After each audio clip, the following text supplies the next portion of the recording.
Hey there everybody, Brett from Labettes and the Belfry back for another video. This is part 2 of my movie collection video series.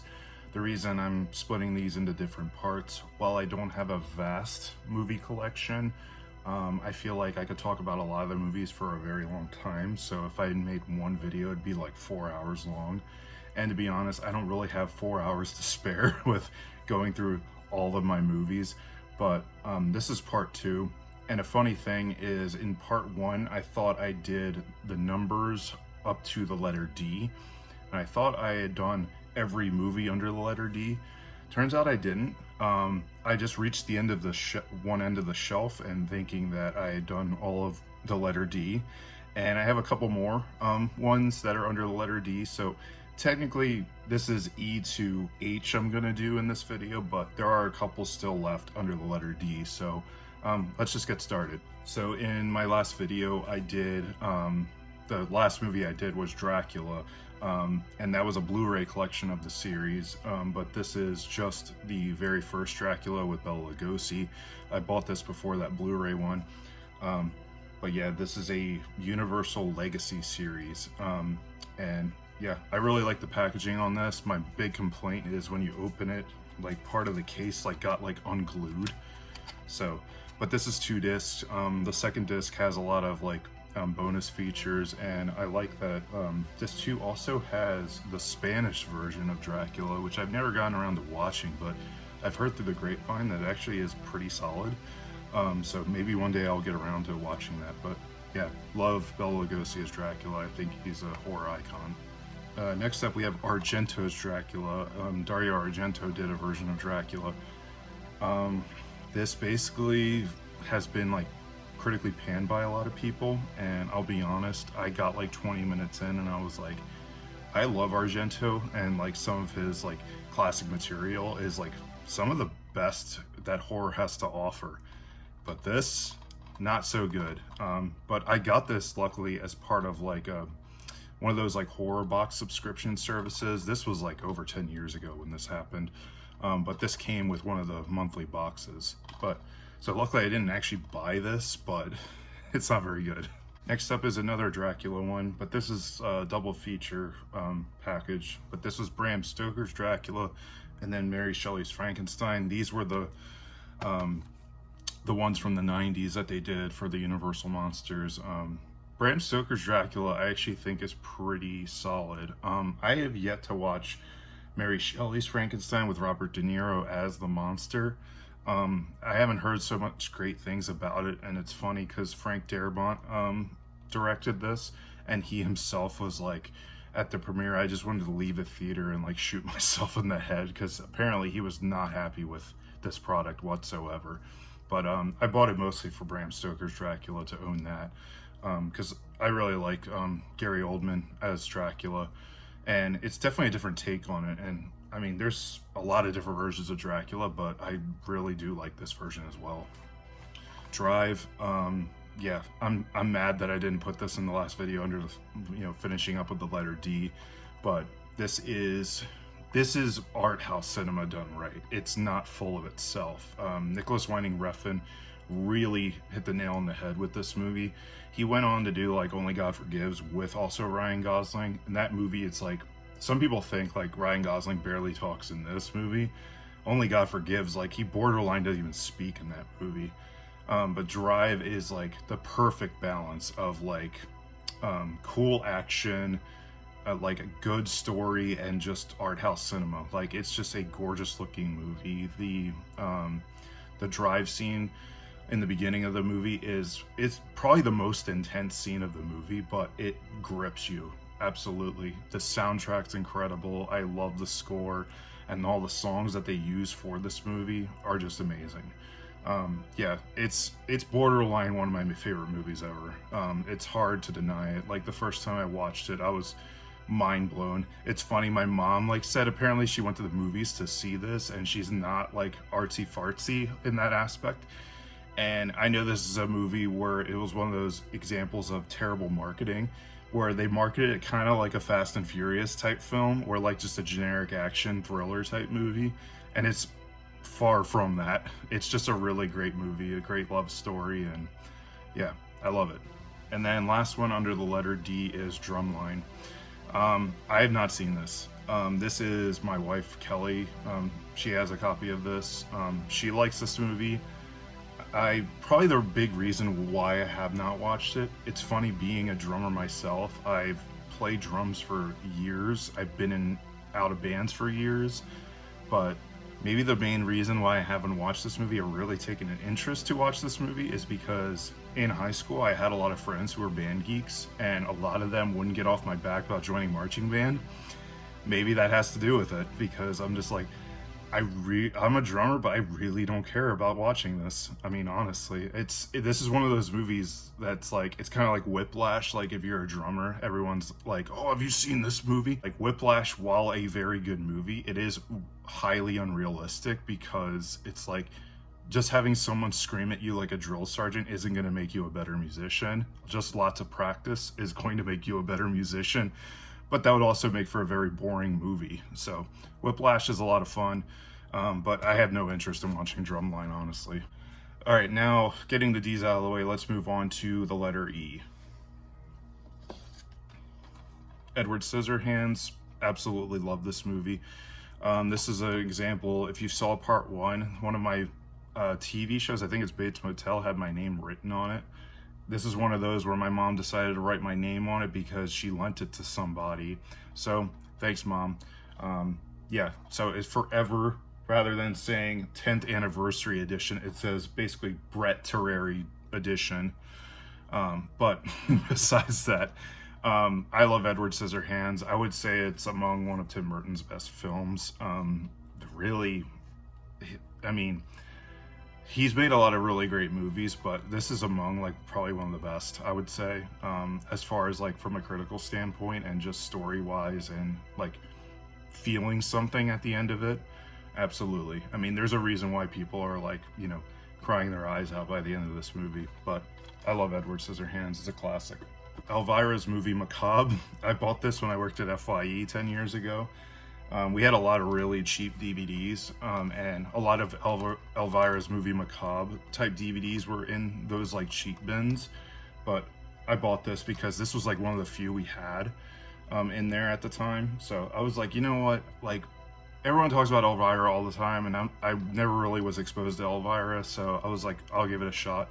And my wife can't stand Elvira, but I like her, she's cool. And then speaking of that, also have Elvira, Mistress of the Dark. This was the feature-length movie they made in the 80s of her. And then there was a sequel years and years later called Elvira's Haunted Hills. I'll be honest, a lot of people always praise Elvira, Mistress of the Dark. I actually like Elvira's Haunted Hills a little bit more.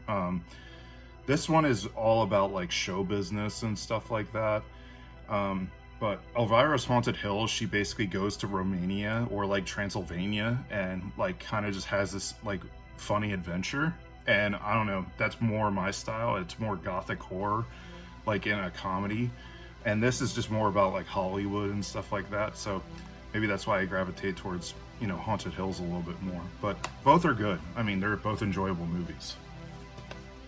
But yeah. Mistress of the Dark came out in like the late 80s, and Haunted Hills was like 2001, so it was way later on. Empire Records, you know, me using, like, I used to work for FYE, which is like kind of a record store, kind of not. But like, this is kind of what it, I would say the most realistic movie of working in a record store is probably High Fidelity. This, it has aspects of kind of being like, you know, what it feels like to work at a record store, but it's just like turned up to like 11. My wife loves this movie. I couldn't get into this movie, honestly. Maybe it was just because at the time, like, it's, you know, if you saw it at the time, you know, you probably had some nostalgia and enjoyment of this movie. And it's funny because a lot of this cast I love. Like, Liv Tyler's great. I don't remember this guy's name, but he went on to do a lot of like obscure horror stuff, and it's awesome. But this movie itself, I don't know. It's just a little too, yeah, it's basically just like having a you know, young adult life, like working at a record store, but like it being like way over the top and unrealistic, and I don't know, I just didn't take a liking to it. Enemy, this is a pretty underrated movie.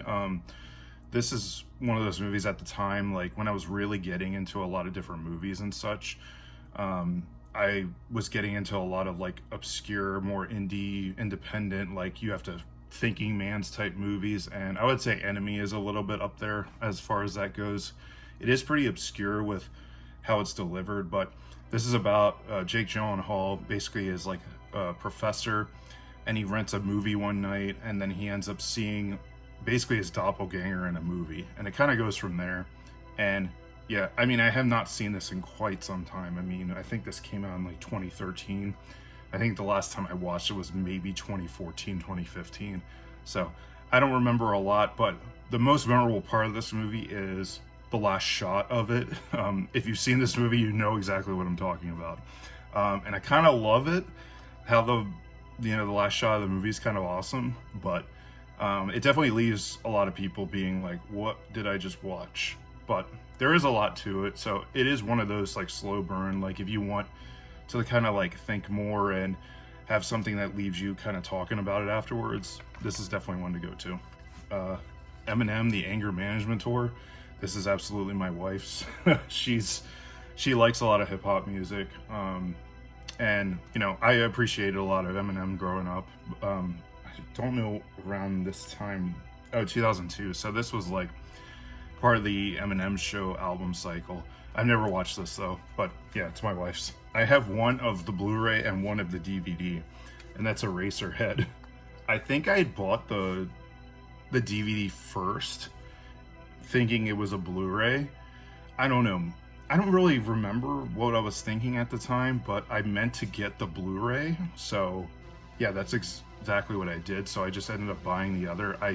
I think I like opened this up and everything, so I'm like, I don't really see the point in returning it.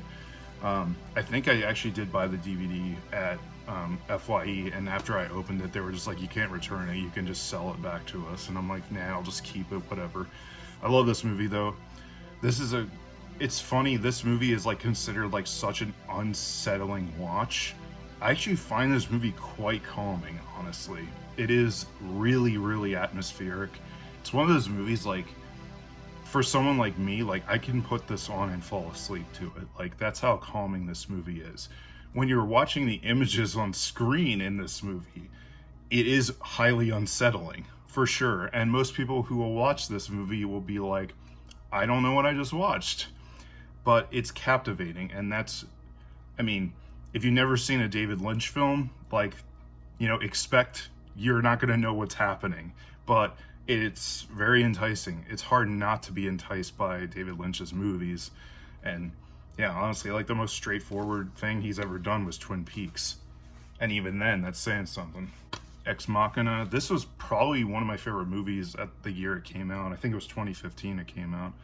Yeah, I love this movie. I still watch it periodically.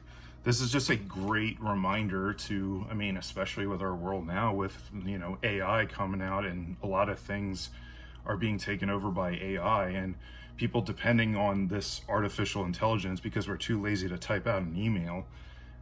This is a good reminder of why maybe AI is a terrible idea. AI coming out now, I'm like, clearly the people who have thought of this clearly have never watched a science fiction movie ever in their life or read 1984. Guys, it's not the best idea. And now we have AI making music for us. It's like, I saw the best like post I saw about this was just like, AI, I want AI to do my dishes and laundry so then I can focus on listening to music. I don't want AI to make my music so I have to do dishes and laundry. It's like, that's how it should be, you know? You know, leave the human souls to make something that is supposed to be soulful, you know? Anyways, sorry about that little tangent. The Exorcist, it's classic. I really don't have a lot to say. It's just one of those. It's an amazing movie. You don't really, just watch it if you've never seen it. The Exorcist 3, I don't own The Exorcist 2.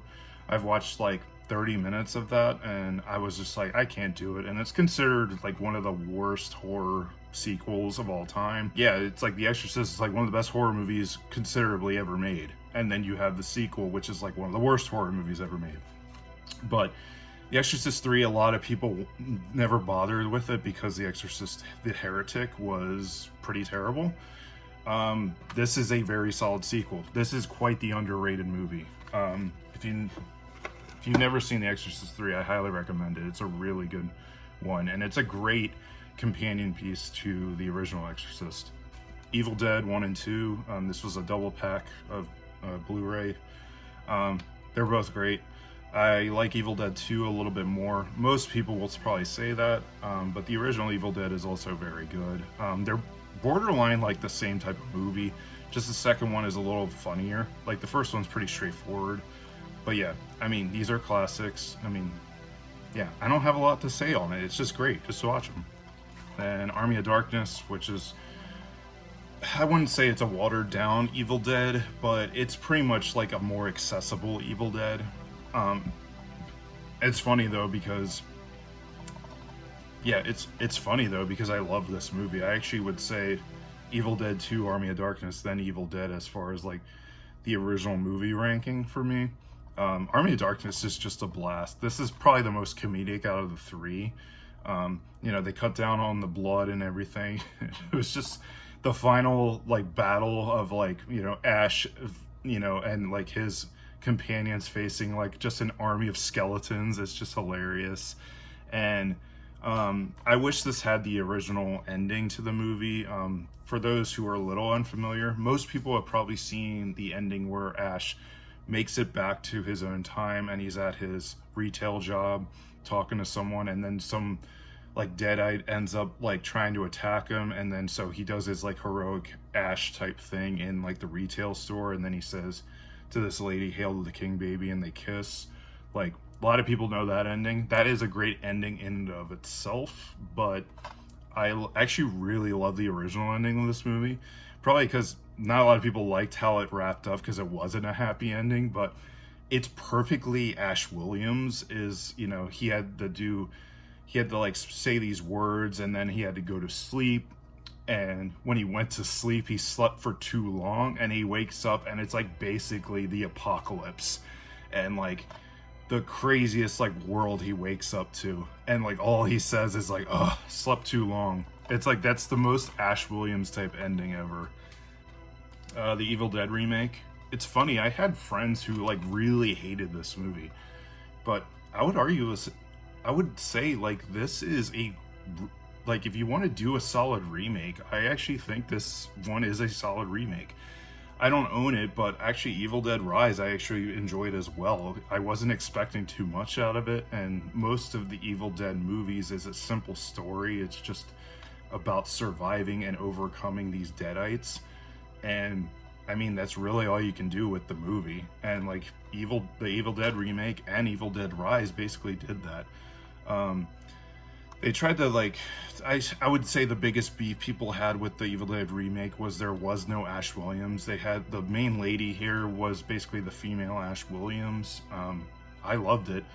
I mean, the end part where like it's literally raining blood, the only thing missing from that scene is if they had Slayer's Raining Blood playing over top of it, that'd be awesome. But I love the final confrontation of that movie where, you know, like, what is it, the main lady like gets out of like this vehicle and like, you know, it like topples over and crushes her arm, and she literally pulls her arm off, and it's just a bloody mess. And yeah, I mean, it's not perfect, but I really like this remake. So yeah, Final Fantasy VII Advent Children complete. This is the extended version of the Final Fantasy VII movie. I mean, I'm a huge fan of the original Final Fantasy VII. That is borderline like my favorite video game ever made. There really hasn't been anything since that has like topped that. The Final Fantasy VII remake video game is fantastic, and then we just had Rebirth come out. I don't own a PS5, so I can't get it. But all the footage I've seen of that game looks amazing, and everyone says like, I mean, at least all of what I played of the Final Fantasy VII remake on PS4 Like, I love how much they extended out like story like beats from the original game. Like, they expanded upon so much of it, and it really works. And normally, like, remakes, it's like, you know, if you're a purist, it's like, it doesn't, you know, sometimes it can leave a bad taste in your mouth. But like, I feel like video games really get it right with remakes, especially like the Resident Evil 2 remake, the Resident Evil 4 remake. But anyway, talking about this movie, the movie in and of itself is just okay, but I did want to own it because of the complete edition. And I was going to say the theatrical version leaves out a lot of like extra stuff that like is kind of important to the story.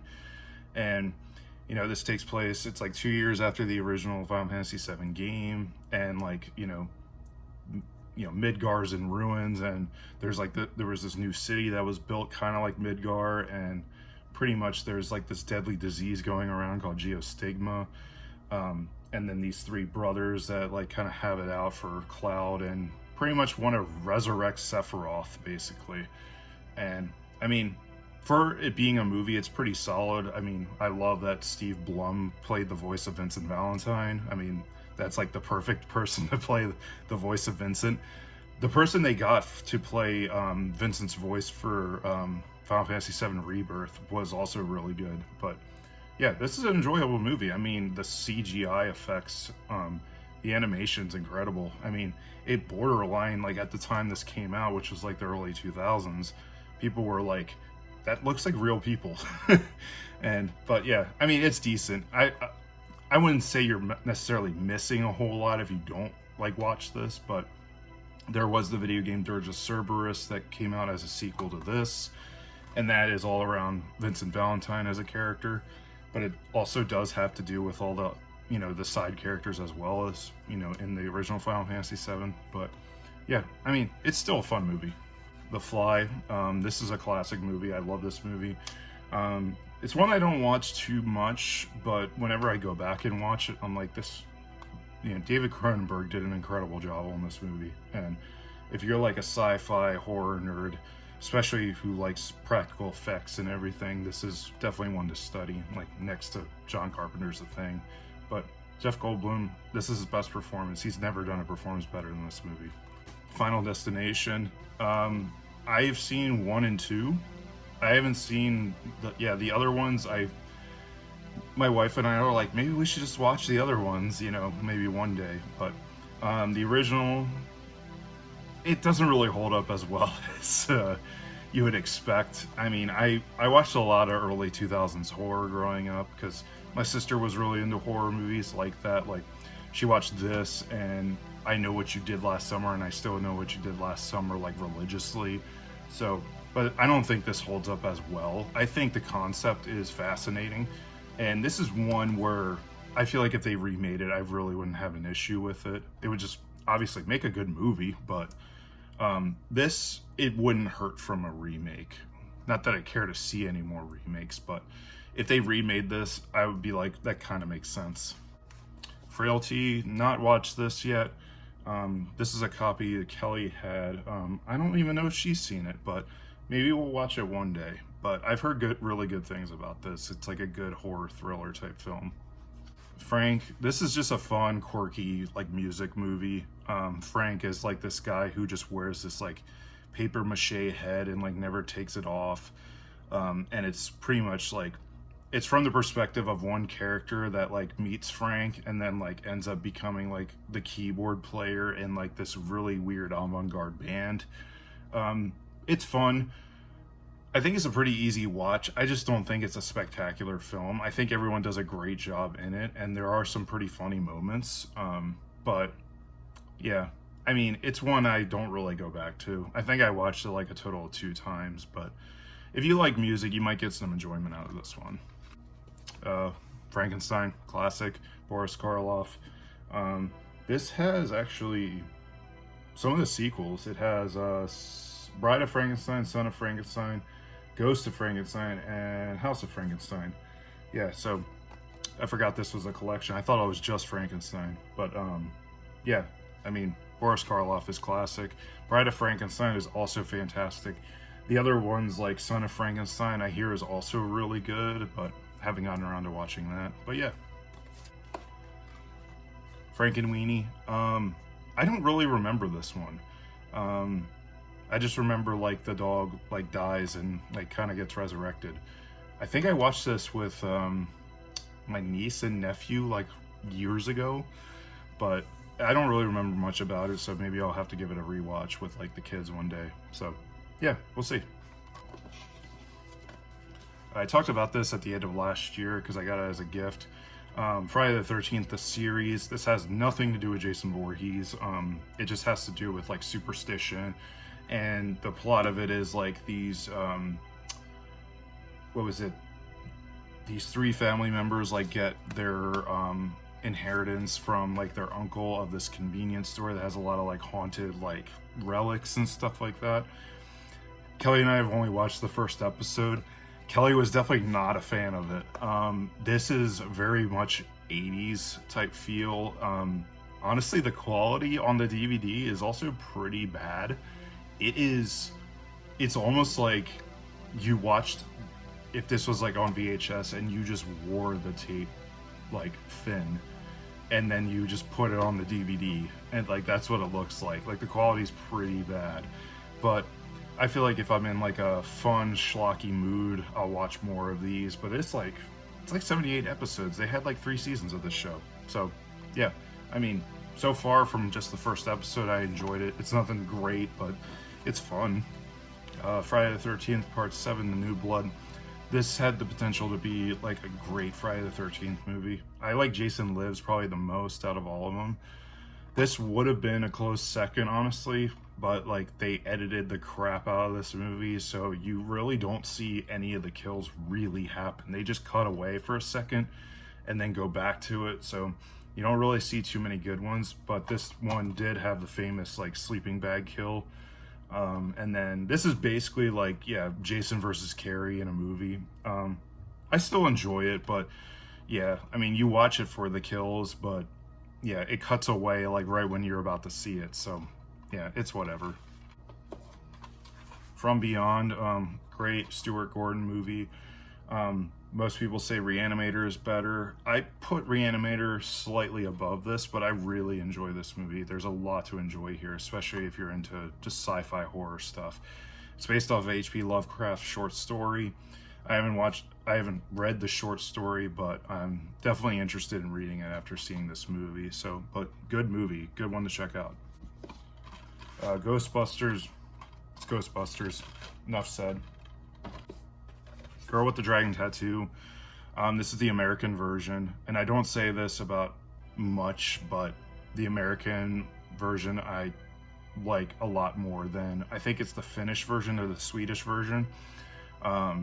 Yeah, I wish David Fincher had made the sequels to this, because I watch this movie all the time. Besides the assault scene, I love putting this movie on like all the time. I get such enjoyment out of it. It's a great winter watch as well, because a lot of it takes place during the winter time.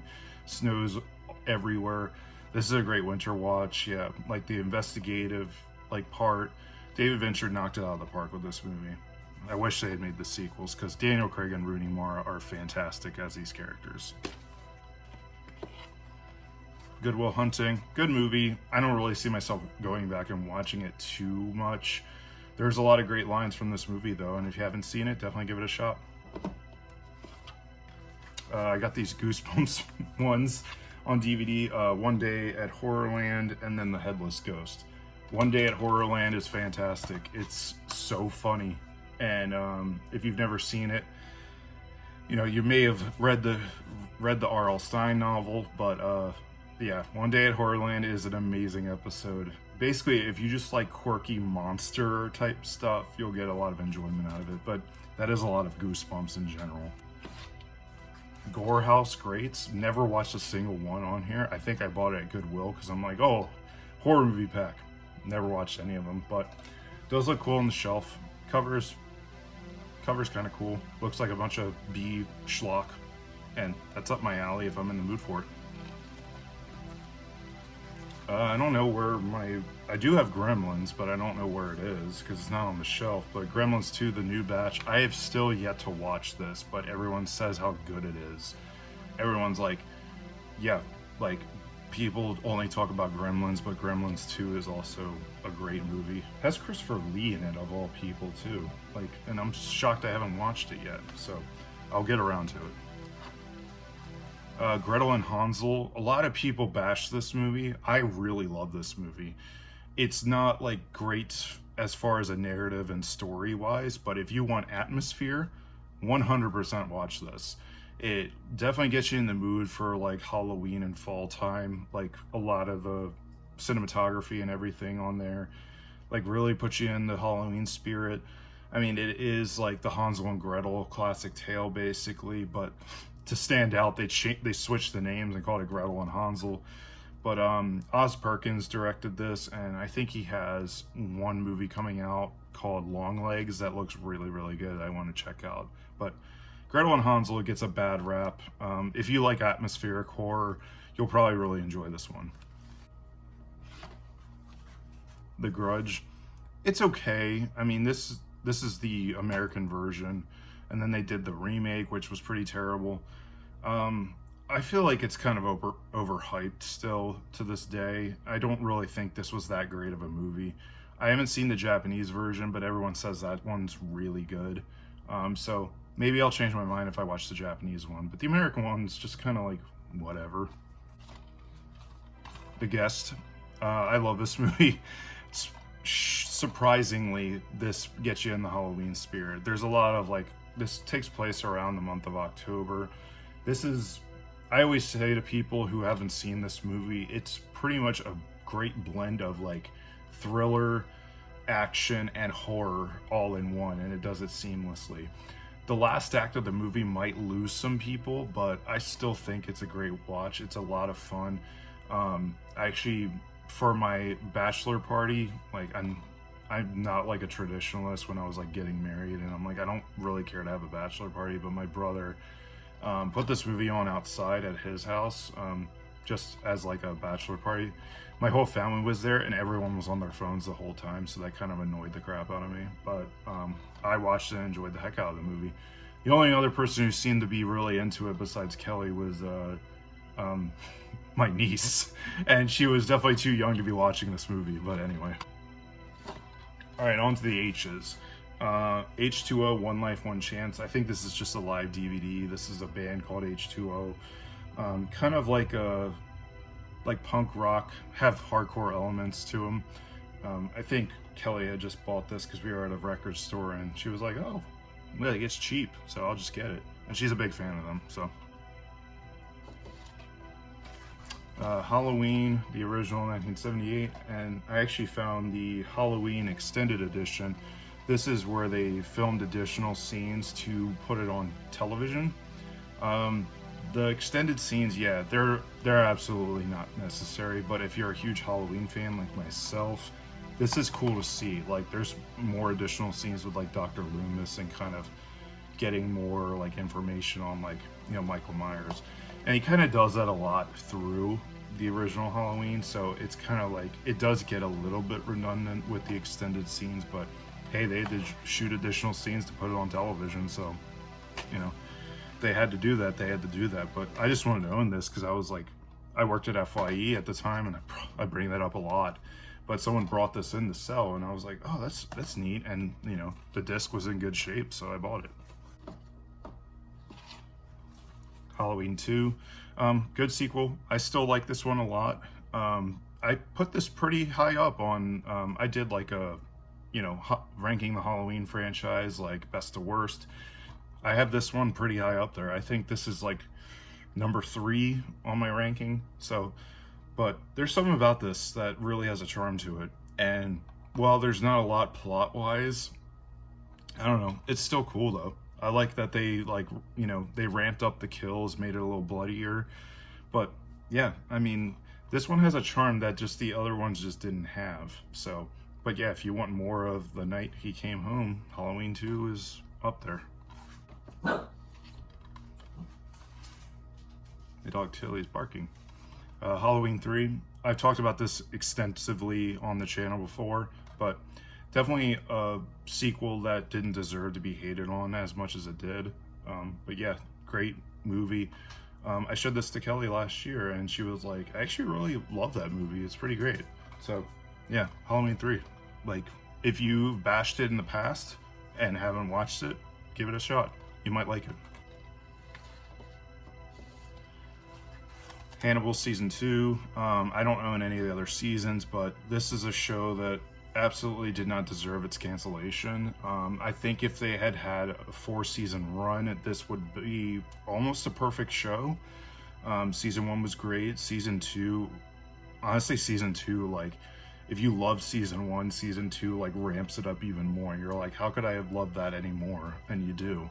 Season 3, I would say, is a little weaker than 1 and 2, but Season 3 is still really solid, and Season 3 was the last season, and I mean, the way they wrapped the show up, I still think was pretty solid, but it still felt like a rushed ending to me.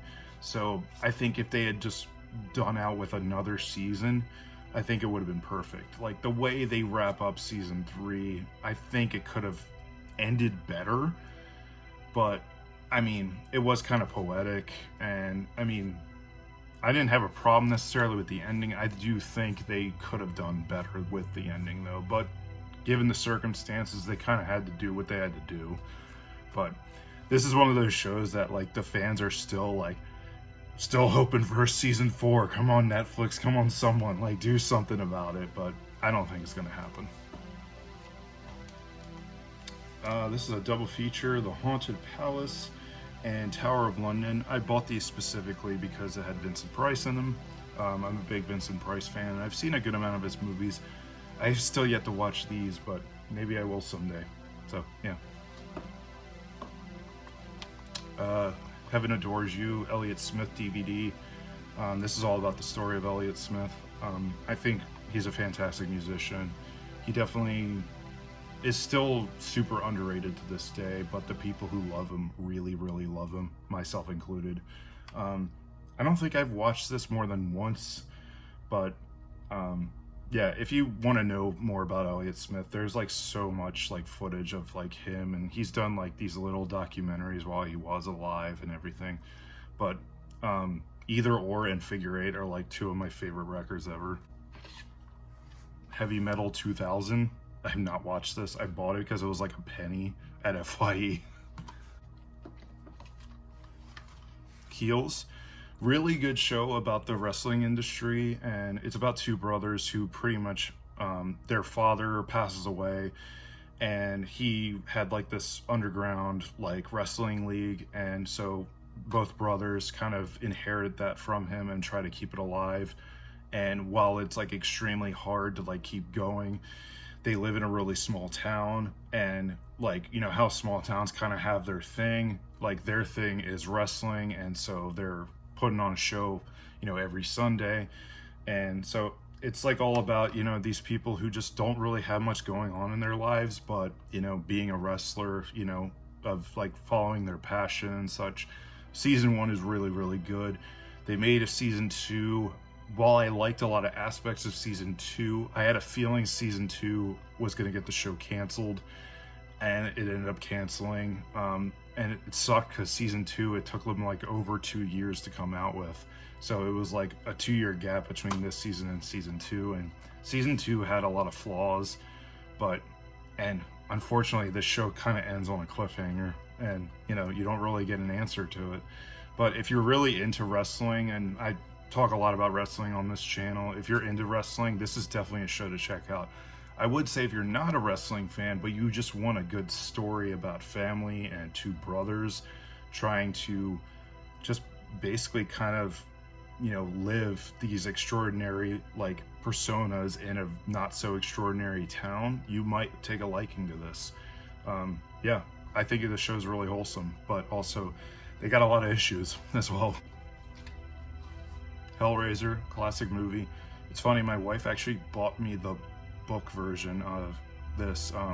I've talked about Clive Barker because I bought a number of his books, but my wife bought The Hellbound Heart for me to read. And it's funny because Clive Barker also directed this movie. The series really hasn't gotten any good sequels, really. I mean, Hellbound, Hellraiser 2 kind of is a bit out there, but I do enjoy that one. Hellraiser 3 is like if you just want to see Pinhead just destroy people in a club. You might like that one. I enjoy that one to some extent, and I love that Ozzy Osbourne and Lemmy from Motorhead did the song Hellraiser together, and I love that song, so that's a silver lining to Hellraiser 3. Hereditary, great movie. This movie absolutely like blew me away when watching it, and Hereditary is actually one of my favorite movie going experiences of all time. My wife and I literally saw this in an empty movie theater. It was awesome. And I know that doesn't mean much, especially now. Not a lot of people go to the movies, but yeah, we went to like a Thursday night showing, expecting at least a couple other people in the theater.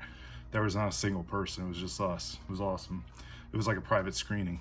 Hide and Seek. I haven't really watched this. I was basically spoiled the twist of this movie, so I really didn't have much interest in watching it. Hills Have Eyes. I haven't seen the remake. I have seen Wes Craven's original film. People say this is pretty brutal, but I mean, I've seen some pretty freaking disturbing movies, so it probably won't be much to me. But I love the original Hills Have Eyes. I still think even that, you know, at the time it came out, is still pretty shocking.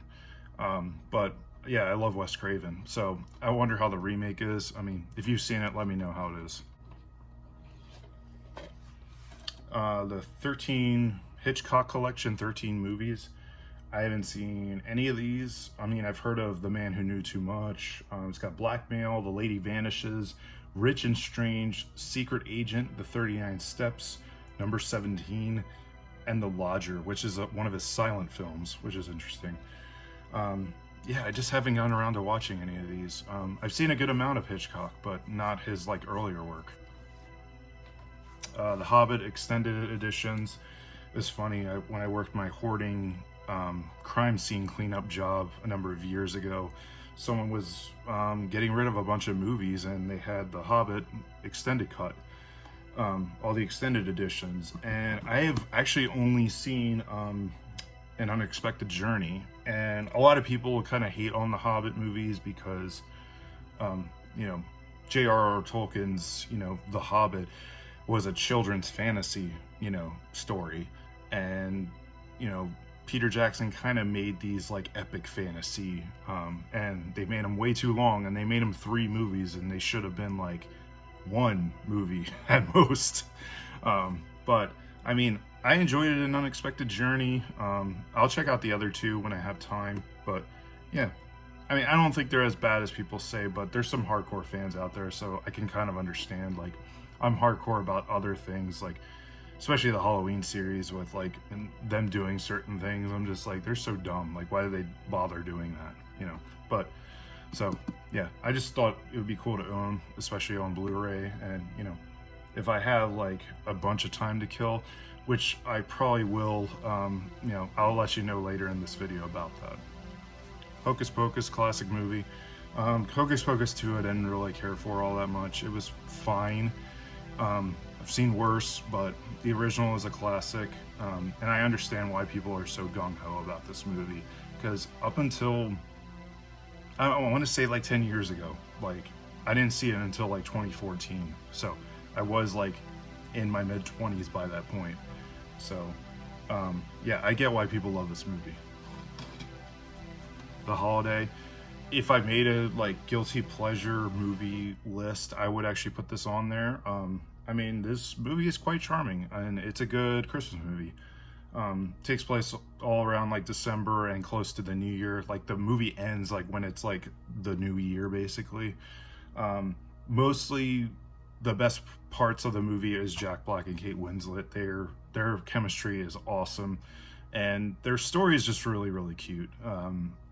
I mean, Jude Law and Cameron Diaz, they're decent as well. I mean, they're just like the sex crazed people who just want to like have sex with each other constantly.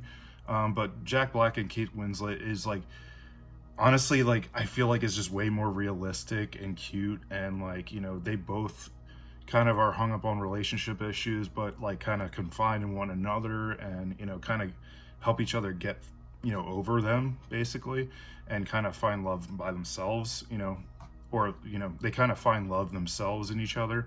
So, but yeah, really fun movie, really good Christmas movie to definitely check out. The old man Arthur is my favorite character in this movie. I love old people in movies. I don't know, but he just has like such a charm to him. And yeah, I love old people like that who are, you know, I don't want to be like the bitter old man. If I want to be an old man in my life, I would want to be like Arthur in this movie. House and House 2. I've only seen House 1, and this is not the Japanese movie House. These were movies made in the 80s. These are bonkers movies. At least the first House is. I know they have like 4 House movies, and not the TV show House, obviously. But I really enjoy House 1. And if you just like weird stuff going on in a house and like monsters and stuff, like this is like perfect 80s cheese. So yeah. And then finishing out the H's with Dr. Seuss's How the Grinch Stole Christmas. Kelly bought this because I do like the original Grinch a lot. The Jim Carrey Grinch is okay. I mean, it definitely has that nostalgic factor because like I kind of was a kid when that came out.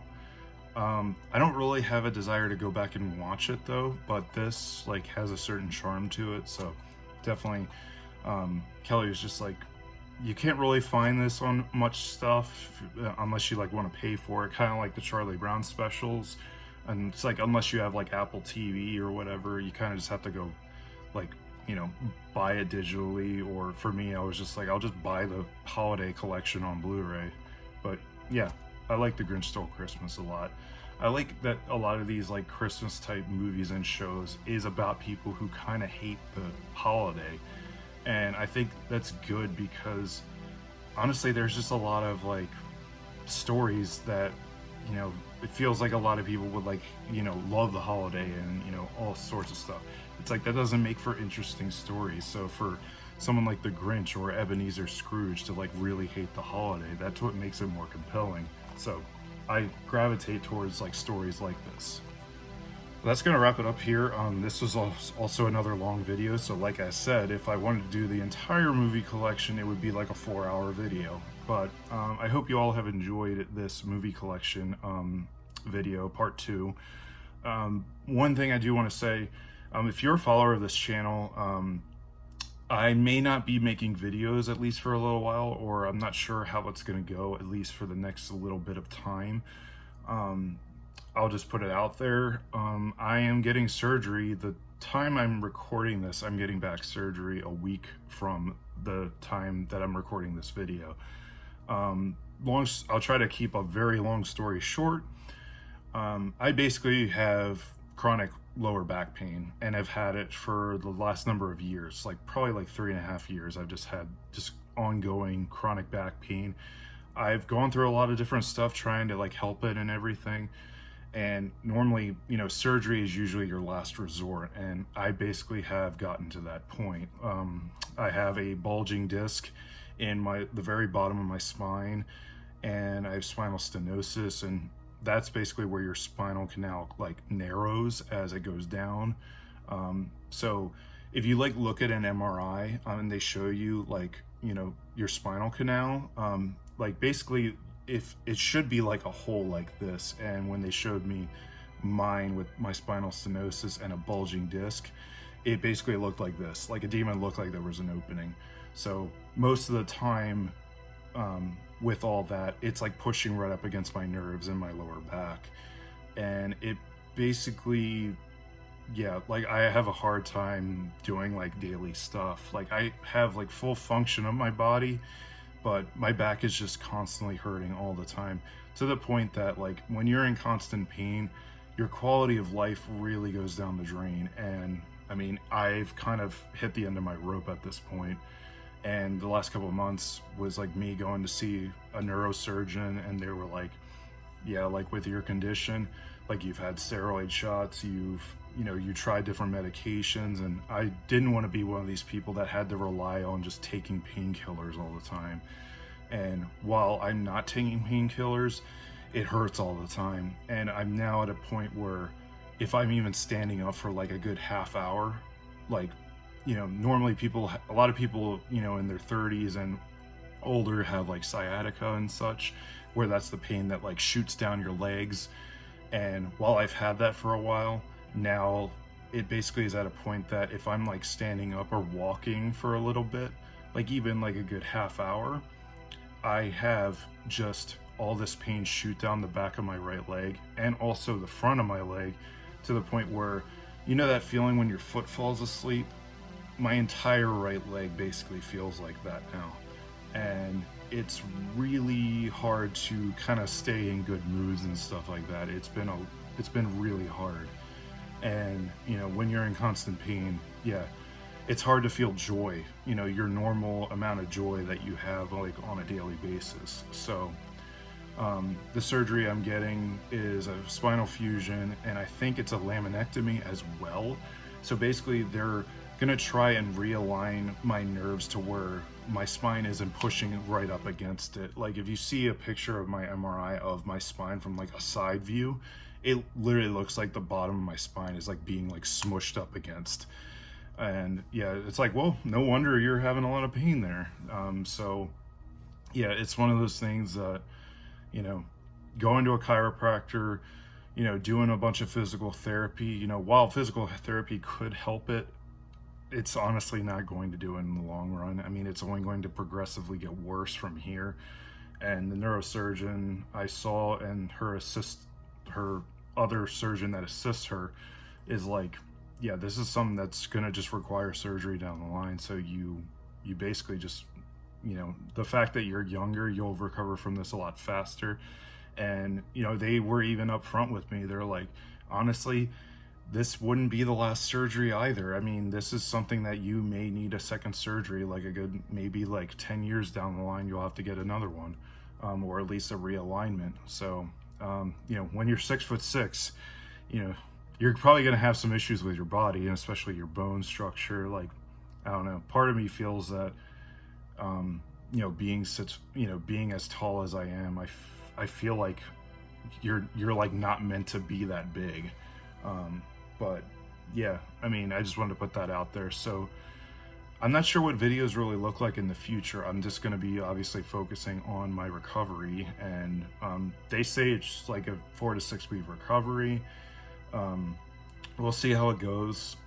But yeah, I'm not really going to be standing up or really sitting down making videos exactly. So I might do some audio videos because I'm going to have some time to kill, you know, trying to recover and relax and, you know, at least walk and, you know, make my way, you know, put myself back together basically. But I'm also going to have some time to kill, like, or I'm probably going to be watching a lot of movies. I'm probably going to be playing a lot of video games. I might write some music. I don't know. Yeah, we'll see how surgery goes, but I just at least wanted to throw that out there.